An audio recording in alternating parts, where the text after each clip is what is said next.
The first detailed story that we have of demonic possession is about Legion. So a lot of you are already familiar with this story. So here is what happens. This is the first detailed story that we have of demonic possession from the end of Matthew chapter 8. Okay, so here's what it says.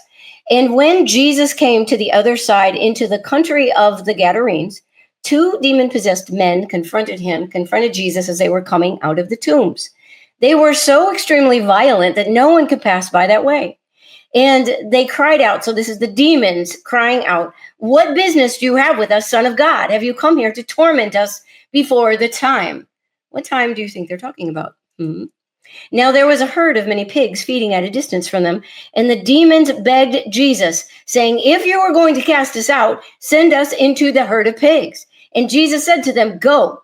And they went out and went into the pigs, and behold, the whole herd rushed down the steep bank into the sea and drowned in the waters. All right, crazy story. Now, this same story is repeated in both Mark and Luke, and I love it when that happens because anytime we have these events that are told in multiple gospels, we get a more well-rounded version of the story because each writer tells it a little bit differently. So they focus on something a little bit differently. And that happens here.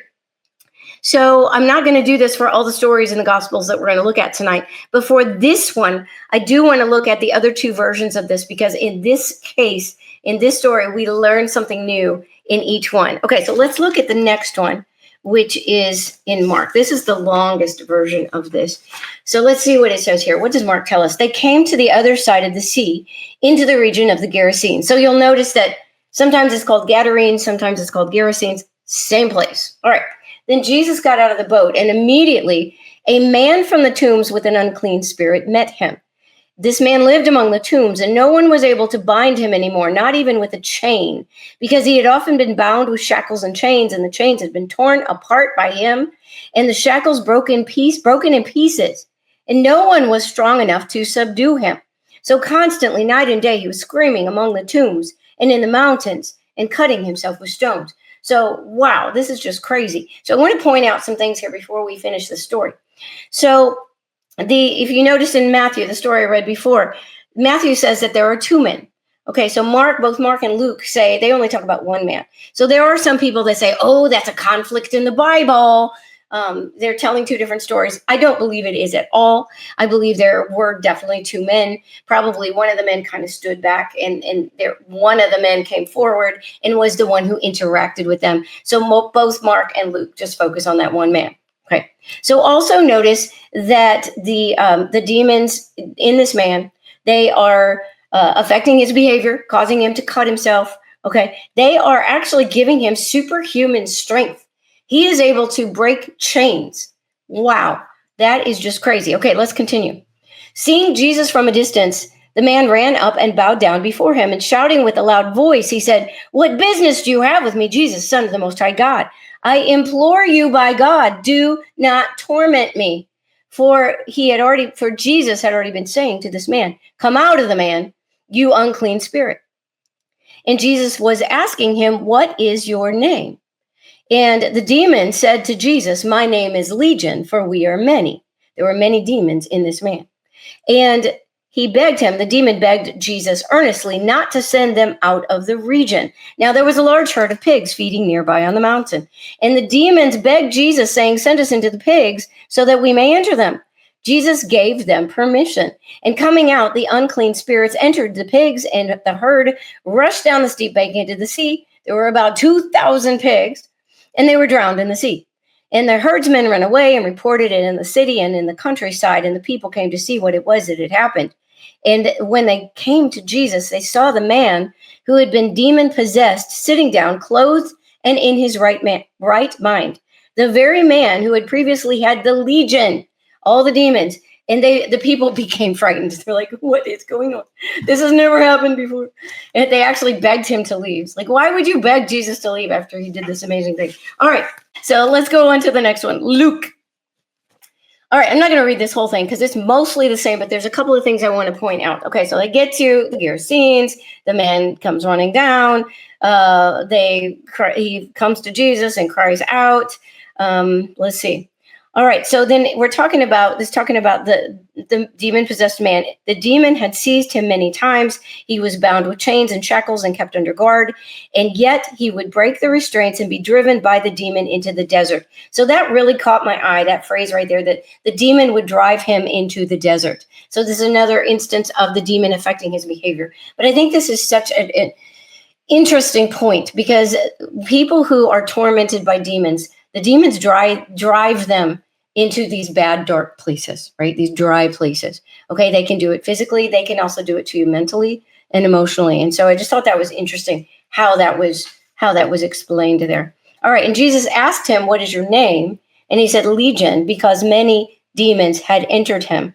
And they were begging him not to command them to go away into the abyss. So this is the other thing I wanted to point out, and the rest is the same. But what is this abyss? What do you think? So this explains a little bit better than the first two versions why the demons wanted to go into the pigs and not just be cast out, okay? Because they didn't want to go to this abyss. So what do you think that is? Tell me in the comments. So I'll tell you what I think. I think that I think it might be hell. I'm not sure. It could just be this dry places that Jesus is going to mention, and we're going to look at in a moment. But maybe it's hell. And demons don't want to go there. Demons don't want to go to hell. Nobody wants to go to hell. Not even demons. It's a terrible, terrible place. So anyway, I just thought that was so interesting. All right. So this crazy, crazy story. Let's go back to our list. What can we add to our list? What else have we learned about demons from this crazy, crazy story of the man with the legion demons? All right. So we know that demons can affect people's behavior, but now we've learned that demons can give them superhuman strength. I mean, that is just insane. Demons are attached to regions, or at least they want to stay in their region instead of being sent into the abyss, whatever that is. We also can probably surmise that demons are attached to people. We know they can possess people. They can oppress people. Demons need and want physical hosts, even animals. Isn't that interesting? Demons have names. When Jesus said, "What is your name?" he said legion. So demons have names. Okay, list 2. What else? What can we add to this list? Okay, Jesus asks for the demons' names. He asked for the demons' names. So remember, we talked last week. Was it last week or the week before? I think it was 2 weeks ago. It's all blurring together.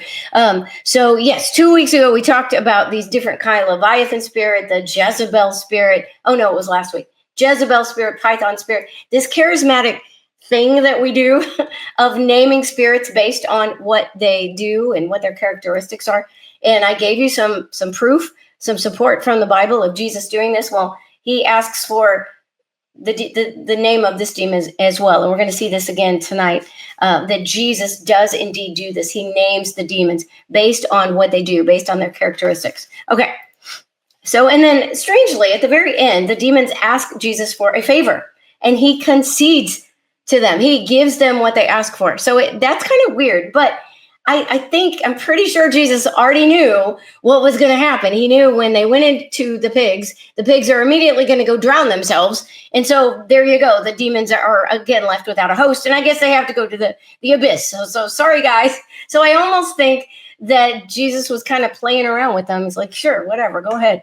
It's not going to last. It's going to be, 5 more minutes before you have to go to the abyss. So I don't know. It's just interesting. I'm recording everything we see here. All right. And then what else does Jesus say to the demons? What is your name? And he says, go. Okay. So those are our lists so far.